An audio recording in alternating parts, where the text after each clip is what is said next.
আসসালামু আলাইকুম। আশা করি তোমরা সকলে ভালো আছো।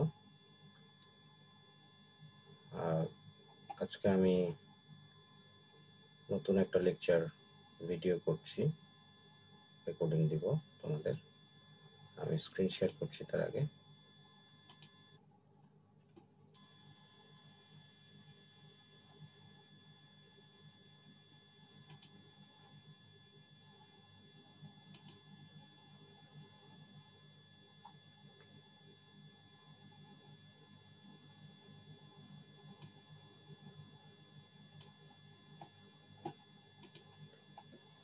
আমরা আজকে আলোচনা শুরু করব wave propagation in a dielectric slab waveguide. তোমরা জানো সকলেই যে অপটিক্যাল ফাইবার হচ্ছে এক ধরনের ডাইইলেকট্রিক স্ল্যাব, মানে এই অপটিক্যাল ফাইবারের যে কোর, সেই কোরটা ডাইইলেকট্রিক ম্যাটেরিয়ালে তৈরি, যেখানে ইলেকট্রিক্যাল কোনো ফিল্ড, বলতে চাচ্ছি ইলেকট্রিসিটি ফ্লো করে না। তো যেমন সিলিকন ডাইঅক্সাইড বা সিলিকা, এটা দিয়ে তৈরি থাকে, প্লাস্টিকও হতে পারে। তো এই ডাইইলেকট্রিক স্ল্যাব ওয়েভগাইডে ইলেকট্রিক ফিল্ডের ইকুয়েশনটা আমরা বের করব এবং সেই ওয়েভের প্রপাগেশন, কিভাবে ওয়েভটা যায় সেটা আমরা দেখব। তো এটা একটা অপটিক্যাল ফাইবার স্ল্যাব, যেটার এই পার্টটা হচ্ছে কোর আর এই অংশটা হচ্ছে ক্ল্যাডিং। এই কোরের রিফ্র্যাক্টিভ ইন্ডেক্স হচ্ছে n1 আর ক্ল্যাডিং এর রিফ্র্যাক্টিভ ইন্ডেক্স হচ্ছে n2। তাহলে একটা রে এসে পড়ছে এ থেকে বি এ, বি থেকে আবার সি তে যাচ্ছে, সি থেকে ডি, ই, এফ, জি, এভাবে একটা লাইট ট্রাভেল করছে। তো এখানে ওয়েভলেন্থ হচ্ছে ল্যামডা, এ থেকে বি তে আসলো, এরপর আবার এখানে কে একটা প্রপাগেশন কনস্ট্যান্ট হিসাবে কে কে নিয়ে আসছে। তো এইভাবে ট্রাভেল করছে লাইটটা। এবার আসো, এগুলো ইকুয়েশন আমাদের আগেই জানা। তো এই যে লাইটটা ট্রাভেল করছে, এইটাকে যদি আমার গাইডেড অ্যাক্সিস ধরি, গাইডেড অ্যাক্সিস মানে যে অ্যাক্সিস বরাবর এটা লাইটটা গাইডিং হচ্ছে এবং কোরের মধ্যে দিয়ে ট্রাভেল করছে, তাহলে এটা দুইটা পার্ট থাকে। একটা হচ্ছে লংজিটিউডিনাল ওয়েভ ভেক্টর, যেটা বিটা দিয়ে প্রকাশ করতে পারি, আর একটা হলো ট্রান্সভার্স ওয়েভ ভেক্টর, যেটাকে কাপ্পা দিয়ে প্রকাশ করতে হবে। এই কাপ্পা সম্পর্কে তোমরা শুনে আজকে বলছি। কাপ্পা হচ্ছে একটা গ্রিক লেটার। তো এই ট্রায়াঙ্গেল থেকে আমরা বলতে পারি যে এই থিটা যদি হয়, থিটাটা কার মধ্যে ক্রিয়েট করেছে? গাইডেড অ্যাক্সিস আর লংজিটিউডিনাল ওয়েভ ভেক্টরের মধ্যে থিটা অ্যাঙ্গেল ক্রিয়েট করেছে। তাহলে দেখো যে আমরা বলতে পারি beta equal to n1 k cos theta, আবার লম্ব কাপ্পা ইকাল টু বলতে পারি n1 k sin থিটা। আবার একটা অ্যাঙ্গেল যদি n1 k আর বিটার রেসপেক্টে থিটা হয়, আর একটা অ্যাঙ্গেল n1 k এবং কাপ্পার রেসপেক্টে ফাই ধরে নিচ্ছি, তাইলে আমরা বলতে পারি beta equal to n1 k sin phi, কিংবা kappa equal to n1 k cos phi. তাহলে এই ট্রায়াঙ্গেল থেকে আমরা পিথাগোরাসের ফর্মুলা থেকে আমরা জানি beta square plus kappa square equal to প্রতিভুজ square, মানে n1 স্কয়ার k স্কয়ার। কে হচ্ছে কে equal to omega by C. Omega হলো অ্যাঙ্গুলার ফ্রিকোয়েন্সি, অ্যাঙ্গুলার, দেখো এখানে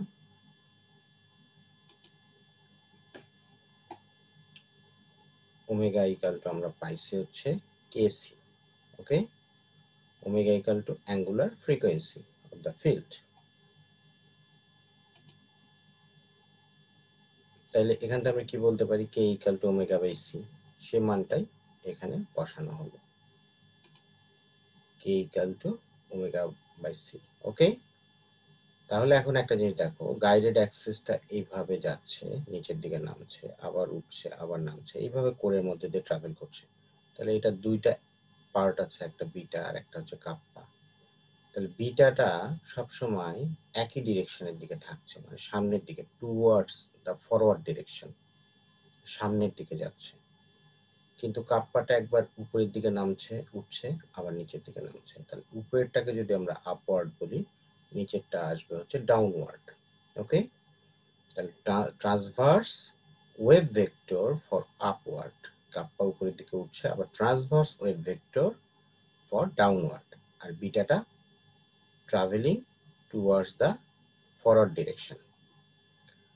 এখন হেলমনথেস ওয়েভ ইকুয়েশন থেকে আমরা জানি, 12 নম্বর ইকুয়েশন থেকে এই ফর্মুলাটা আমাদের জানা আছে। এখানে এই ফর্মুলায় ইলেকট্রিক ফিল্ড ইকুয়াল টু আমরা লিখতে পারি, যদি আরটা কোঅর্ডিনেট পয়েন্ট হয় তাহলে আমরা লিখতে পারি ই নট, এটা একটা কনস্ট্যান্ট ভ্যালু, ইনটু অ্যাঙ্গেল মানে e to the power j k dot r, দুটোই ভেক্টর।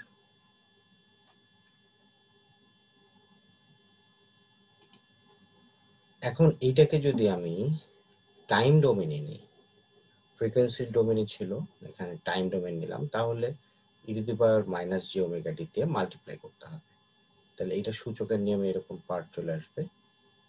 এরপর আরটা হচ্ছে কোঅর্ডিনেট পয়েন্ট। এই কোঅর্ডিনেট পয়েন্টকে যেহেতু কোঅর্ডিনেট পয়েন্ট বলে কিছু নাই, একটা ফোটা, কিন্তু এখানে আমাদের ডিরেকশন নিয়ে কাজ করতে হবে। তাহলে ডিরেকশনটা হচ্ছে জেড, জেড অ্যাক্সিস বরাবর আমাদের রেগুলো ট্রাভেল করছে। তাহলে আর কে আমি জেড দিয়ে প্রকাশ করতে পারি। ওকে, তাহলে এই ইকুয়েশনটা দাঁড়ালো। এখন দেখো, কে যদি একটা ইউনিট ভেক্টর হয়, সেটাকে আমরা এইভাবে তিনটা অ্যাক্সিস বরাবর প্রকাশ করতে পারি। K equal to x axis a unit vector x axis plus y axis এর কে মান ওয়াই অ্যাক্সিস এর unit vector plus z axis এর কে মান আর জেড অ্যাক্সিস এর ইউনিট ভেক্টর।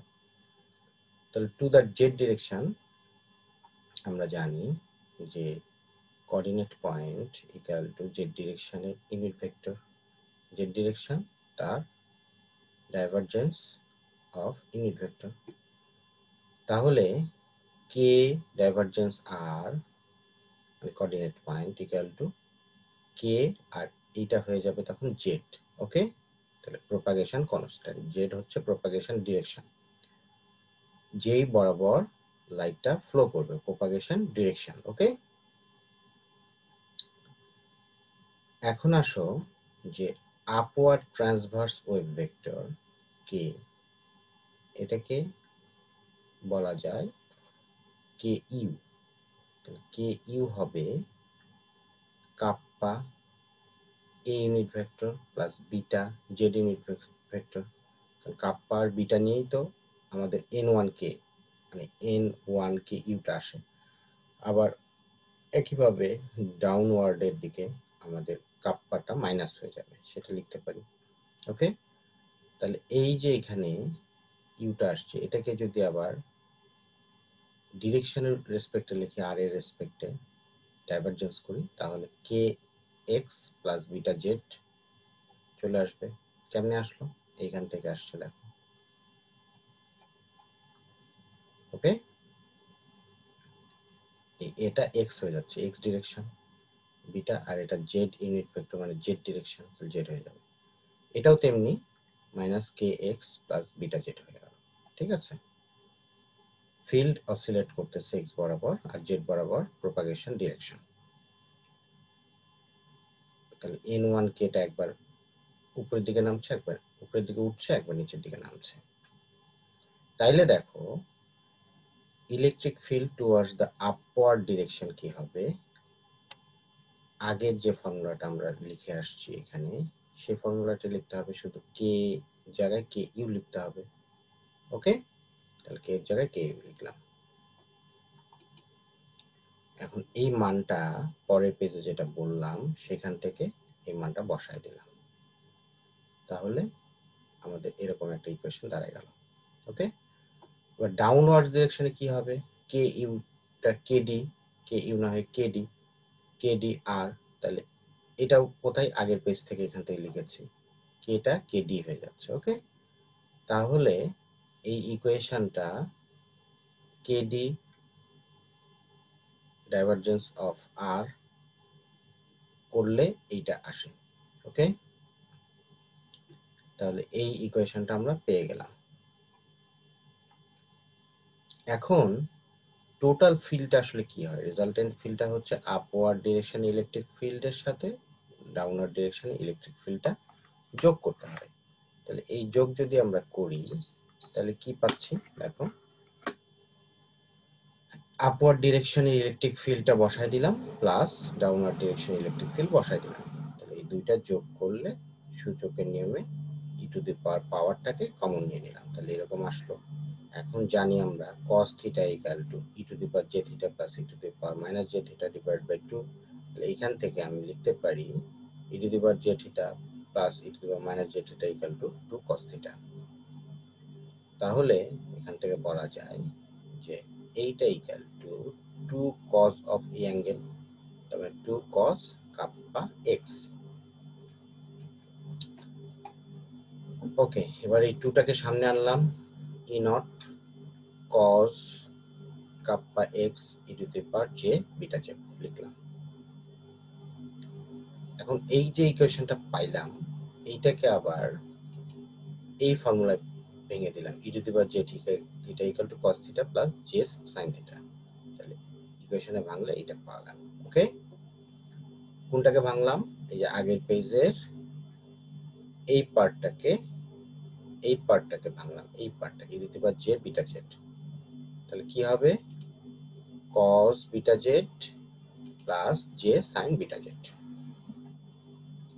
এই ইকুয়েশনে শুধু রিয়েল পার্টটা আমরা নিব, কারণ ইমাজিনারি পার্ট নিয়ে এখানে কাজ নাই। ইলেকট্রিক ফিল্ডটা হবে রিয়েল পার্টে, তো রিয়েল পার্ট নিলে এইটা আসে। এবার আসো আগের ইকুয়েশন 19 নম্বর ইকুয়েশনটাকেই, এই আগে যে 19 নম্বর ইকুয়েশনটা পেলাম সেই ইকুয়েশনটাকে আবার লিখছি, লিখে এটাকে আমি টাইম ডোমেনের রেসপেক্টে বের করব। ঠিক আছে, তাহলে টাইম ডোমেনের রেসপেক্টে বের করলে ই টু দি পাওয়ার যে ওমেগা টি তে মাল্টিপ্লাই হবে, সেটা হলো, তাহলে এরকম একটা টার্ম আসছে ইকুয়েশন। কিভাবে? ই এর উপর পাওয়ার যে কমন নিলাম। এবার 2 e naught cos kappa x common নিলাম, এইটাকে আবার ভেঙে ফেলছি। কিভাবে? এই ফর্মুলার মাধ্যমে। তাহলে ভেঙে ফেললাম, ভেঙে ফেলে আবার তাহলে রিয়েল পার্ট আর ইমাজিনারি পার্ট আসলো। রিয়েল পার্টটা আমরা লিখলাম, ঠিক আছে, এটা রিয়েল পার্ট, ইমাজিনারি পার্টটা আমরা বাদ দিয়ে দিলাম। এখানে দেখো এটাকে যদি আমি একটা জেনারেলাইজড ফর্মুলায় লিখি, জেনারেলাইজড ফর্মে লিখি, তাহলে কি হবে? ইটি ব্র্যাকেটে টি 2 কে ই জিরোটা যেহেতু একটা টার্ম, সেই জিরোটা তো আর থাকবে না, জিরোটাকে নামকরণ করতে হবে, তাহলে ইএম আসবে cos k m x, x তো ডিরেকশন, এখানে তো এক্স এর কোনো চেঞ্জ নাই, cos beta m z minus omega t. কারণ কাপ্পা আর বিটার রেসপেক্টে তো আমরা সবকিছু বের করব, তাহলে সেই দুটা ভেরিয়েবল হবে আর অন্যান্যগুলো কনস্ট্যান্ট, বা অন্যান্যগুলোকে আমরা সাবস্ক্রিপ্টে কিছু লিখবো না। তো এটা লেখা হলো। এখন এই এমটা যদি 1 হয় তাহলে কি হবে? 2e1 cos কাপ্পা 1 x cos বিটা 1 z মাইনাস ওমেগা টি, এইরকম হবে। তো আসলে এম নট মানে হচ্ছে অ্যাক্সিস বরাবর যদি যায় কোনো একটা রে, তাহলে এম নট। যখন একটু অ্যাঙ্গেল ক্রিয়েট করবে m1, আরো অ্যাঙ্গেল ক্রিয়েট করলে m2, আরো বেশি অ্যাঙ্গেল ক্রিয়েট করলে m3, এইভাবে আসলে যেটা থাকে রেটা। তো আমরা দেখতে পাই যে এইভাবে যত হায়ার এম তখন সেটাকে বলা হয় হায়ার অর্ডার মুড, আর এম ইকুয়াল টু যত ভ্যালু কম সেটা লোয়ার অর্ডার মুড। ওকে, তো এই পর্যন্ত তোমাদের ডেরাইভ করতে হবে, এই পর্যন্ত ডেরাইভেশন করতে হবে, বা তোমরা যদি এই পর্যন্ত লেখো, এম পর্যন্ত লেখো তাও হবে, জেনারেলাইজড ফর্ম পর্যন্ত লিখতে হবে, 23 নম্বর ইকুয়েশন পর্যন্ত যদি আমাদের কোশ্চেনটা আসে। এবার আসো phase velocity and group velocity কাকে বলে। দেখো এখানে একটা ওয়েভ যখন প্রপাগেট করে, অসিলেশন হতে হতে যায়, তখন একটা দুইটা ঘটনা ঘটছে। একটা হচ্ছে ভ্যারি করতেছে, ফেজ ভ্যারি করছে, কিন্তু গ্রুপটা ঠিক আছে, তাহলে এই রেডটাকে বলা হচ্ছে গ্রুপ ভেলোসিটি, আর যেটার ফেজ সেম আছে সেটাকে বলা হচ্ছে ফেজ ভেলোসিটি। ফেজ ভেলোসিটির সাথে যেটা ট্রাভেল করছে, আর একটা গ্রুপ ভেলোসিটির সাথে ট্রাভেল করছে। ওকে, এবার আসো phase matching at core cladding interface.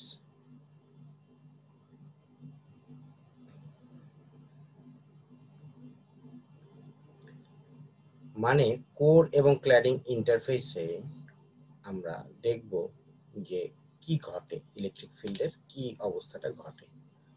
তো আসলে লাইট কি হয়, লাইট একটা ঘন মাধ্যম থেকে যখন লঘুতর মাধ্যমের দিকে যায় তখন সেটা লম্ব থেকে দূরে সরে যায়, এটা আমরা জানি আলোর চরিত্র থেকে।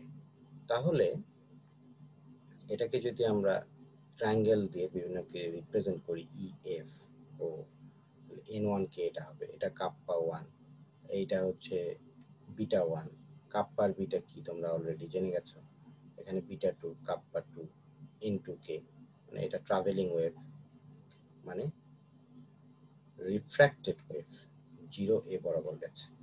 তাহলে দুইটা ট্রায়াঙ্গেল এখানে ক্রিয়েট হয়েছে, এইটা থিটা 1 ফাই 1, এটা থিটা 2 ফাই 2, এই ফাই আর এই ফাইটা আবার ইকুয়াল। তাহলে স্নেলস ল থেকে আমরা কি লিখতে পারি, যে n1 sin phi 1 equal to n2 sin phi 2, n1 কে দিয়ে গুণ করলাম উভয় পক্ষকে, তাহলে n1 k sin phi 1 equal to n2 k sin phi 2, তাহলে এইটা ইকুয়াল টু আমি কি বলতে পারি, বিটা 1, তাহলে বিটা 1 ইকুয়াল টু বিটা 2। ওকে, এখন আসো পিথাগোরাসের ফর্মুলায় ফেলে দিলাম আবার, কোনটাকে, রিফ্র্যাক্টেড অংশটাকে, মানে ইনসিডেন্ট না, যেটা রিফ্র্যাক্টেড অংশ সেইটা ফেলে দিলাম। তারপর কাপ্পা 2 ইকুয়াল টু, এই ইকুয়েশনটা পেয়ে গেলাম, এই বিটা 2টা যখন মাইনাস ইকারে ডান পাশে নিয়ে আসি, মাইনাস কমন নিলাম, তাহলে এরকম পাওয়া গেল। এখন কাপ্পা 2 ইকুয়াল টু কি হবে, তাহলে রুট ওভার মাইনাস 1, আর এই অংশটা হোল ব্র্যাকেটে রুট ওভারের মধ্যে চলে আসলো। তাহলে এই যে root over minus 1 equal to আমরা জানি জে। ওকে, তাহলে কাপ্পা 2 ইকুয়াল টু জে, এইটা ধরে নিলাম, এইটা ইকুয়াল টু আলফা, তাহলে kappa 2 equal to j alpha. Okay, এখন আসো আগের ইকুয়েশনটা স্মরণ করো, একবারে 16 নম্বর ইকুয়েশন, ইলেকট্রিক ফিল্ড। এই যে দেখো, এই যে ইলেকট্রিক ফিল্ডের ইকুয়েশন, এখান থেকে লিখলাম, ইলেকট্রিক ফিল্ড 2 দিয়ে প্রকাশ করে লিখতে হবে, কারণ এখানে ইলেকট্রিক ফিল্ড 2, কারণ রিফ্র্যাক্টেড অংশ নিয়ে কাজ করছি, তো রিফ্র্যাক্টেড অংশে তো ইলেকট্রিক ফিল্ড 2ই আসবে, সেটা কোঅর্ডিনেট পয়েন্ট নিয়ে লিখলাম। তাহলে এটা তো জানোই, এটা লেখা হলো। এখন এটাকে টাইম ডোমেনে নিয়ে যাচ্ছি, তাহলে e to the power minus j omega t দিয়ে আবার মাল্টিপ্লাই করলাম, আবার কমন নিলাম। ওকে, তাহলে এরকম একটা পার্ট পাওয়া গেল। এখন এখানে k2 r equal to kappa 2x plus beta z. ওকে,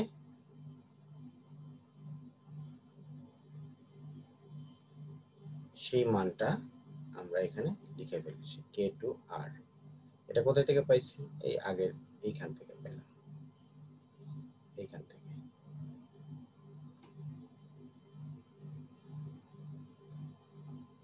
ওকে, সেটা লেখা হয়েছে, কারণ এটা আপওয়ার্ড ডিরেকশন, সেই জন্য প্লাস হয়েছে। তাহলে এটা লেখা হয়েছে, এই পর্যন্ত পেলাম আমরা। এখন কমন নিচ্ছি, e to the power j kappa 2x, তাহলে এটা ভেঙে দিলাম সূচকের, তাহলে এটা এই পার্টটা e to the power j beta z minus omega t পাওয়া গেল। এখন এই k2 এর মান তো আমরা বের করছি, k2 ইকুয়াল টু কি, জে আলফা, তাহলে সেটা বসাই দিই, জে আলফা, তাহলে জে স্কয়ার আলফা এক্স, আর এই পার্টটা তো সেম থাকে, জে স্কয়ার মানে কি মাইনাস, তাহলে e to the power minus alpha x, আর এই পার্টটা সেম থাকছে। তাহলে যেটা, যেই ফিল্ডটা উপরের দিকে যাচ্ছে, যে ইলেকট্রিক ফিল্ডটা উপরের দিকে যাচ্ছে, সেটা যত এক্স অ্যাক্সিস বরাবর আগাতে থাকে তত এইটার মান কমে আসে, মানে ইলেকট্রিক ফিল্ডটার মান ছোট হয়ে আসে। যেহেতু এটা একটা এক্সপোনেনশিয়াল ডিকে কার্ভ, তাইলে আমরা বলতে পারি যে ইলেকট্রিক ফিল্ড বা আলোটার যে রেটা ট্রাভেল করছে সেই রেটা যদি ক্লাডিং এর দিকে যেতে থাকে তাহলে সেটা আস্তে আস্তে বিলিয়ে যায়, মানে ইভানসেন্ট হয়ে যায়। তাই জন্য একটা কোশ্চেন আসে, how electric field becomes evanescent in the cladding region দিয়ে গেলে কিভাবে এটা বিলিয়ে যায়। এই অ্যান্সারটা এভাবে দিতে হবে যে এক্সপোনেনশিয়াল দিকে কার্ভ হয়, যার ফলে এক্স এর মান যত বাড়তে থাকে, মানে যত সামনের দিকে আগায় তত এই মানটা কমে যায়। এই মানটা কমে গেলে এই কমা মান তার সাথে মাল্টিপ্লাই হয়ে পুরোটার গুণফল আবার কমে যায় ইলেকট্রিক ফিল্ড। এইভাবে ধীরে ধীরে বিলিয়ে যায় বা হারিয়ে যায়। ওকে, এই জন্য ক্ল্যাডিং এর দিকে লাইট গেলে হারিয়ে যায়। ওকে, এবার আসো অ্যাটেনিউয়েশন। অ্যাটেনিউয়েশন এক ধরনের transmission loss.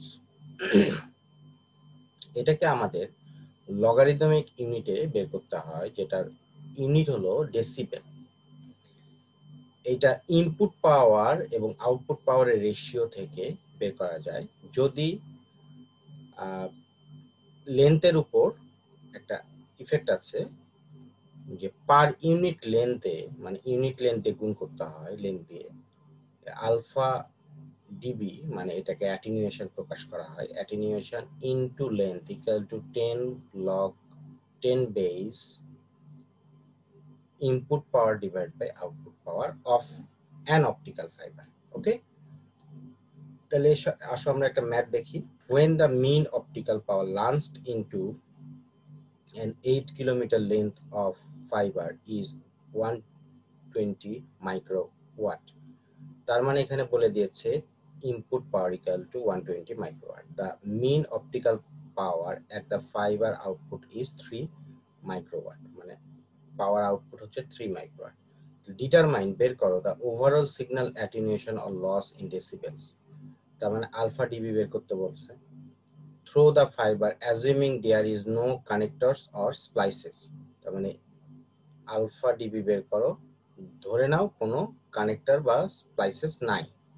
the signal attenuation per kilometer for the fiber, মানে এই ফাইবারের জন্য সিগন্যালের অ্যাটেনিউয়েশনটা বের করতে বলেছে পার কিলোমিটারের জন্য। এখানে টোটালের জন্য বের করতে বলছে, এবার বলছে পার কিলোমিটারের জন্য, মানে যেহেতু 8 কিলোমিটার লেন্থ ফাইবার বলে দিয়েছে, তাহলে এখানে টোটাল লেন্থ 8 কিলোমিটারে কত লস হবে, আর এইখানে পার কিলোমিটারের লসটা কত হবে। এখন বলছে the overall signal attenuation for a 10 kilometre optical link, এটা যদি 8 কিলোমিটার না হয় 10 কিলোমিটার হয় অপটিক্যাল লিঙ্কটার লেন্থ, তাহলে using the same fibre with a splices at 1 kilometre intervals, মানে স্প্লাইসেস মানে হচ্ছে জোড়া দেওয়া হচ্ছে 1 কিলোমিটার পর পর। ফাইবারটা যেহেতু 10 কিলোমিটার যাবে, তো প্রতি কিলোমিটার পর পর জোড়া দেওয়া হচ্ছে, তো এই জোড়া দেওয়ার ওখানে 1 কিলোমিটার করে একটা করে লস হয়।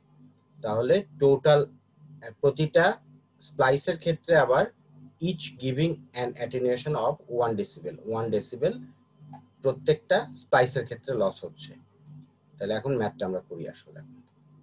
তো signal attenuation alpha dB L equal to 10 log 10 base input power divide by output power. Input পাওয়ারের মান বসাই দিলাম, আউটপুট পাওয়ারের মান বসাই দিলাম। মাইক্রো ওয়াটে আছে বলে 10 টু দি পাওয়ার -6 দিয়ে মাল্টিপ্লাই করে ওয়াটে নিয়ে আসলাম, তাহলে এত ডেসিবেল পেলাম। এখন এত ডেসিবেল আসলো 8 কিলোমিটারের উপরে, তাহলে সিঙ্গেল কিলোমিটারে কি হবে, এটা ভাগ 8 হবে, তাহলে 2 ডেসিবেল পার কিলোমিটার হলো। আচ্ছা, এখন তাহলে অ্যাটেনিউয়েশন বের করে ফেললাম 2 ডেসিবেল পার কিলোমিটার। তো সি নাম্বারে বলেছে তাহলে 10 কিলোমিটার লেন্থ হলে কত হবে, 10 কিলোমিটার দিয়ে গুণ হবে, তাহলে 20 ডেসিবেল হলো।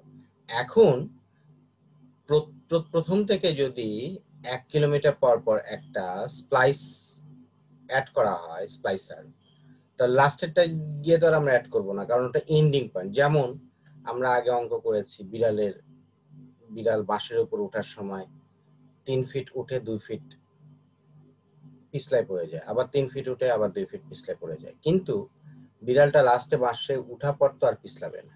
তো ওইরকম সিগন্যালটা যখন লাস্টে পৌঁছে যাবে, তো ওখানে তো আর আমাদের কোনো লস নাই।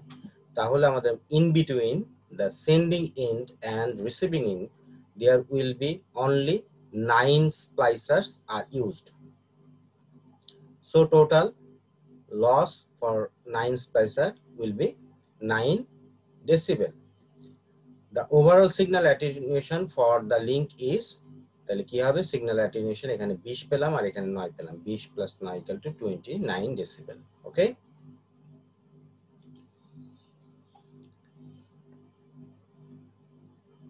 আচ্ছা, তাইলে এর পরের লেকচারে আমি বাকিটুকু আলোচনা করব তোমাদের সাথে। তো আশা করি তোমরা সবাই নেক্সট ক্লাস পর্যন্ত ভালোই থাকবে।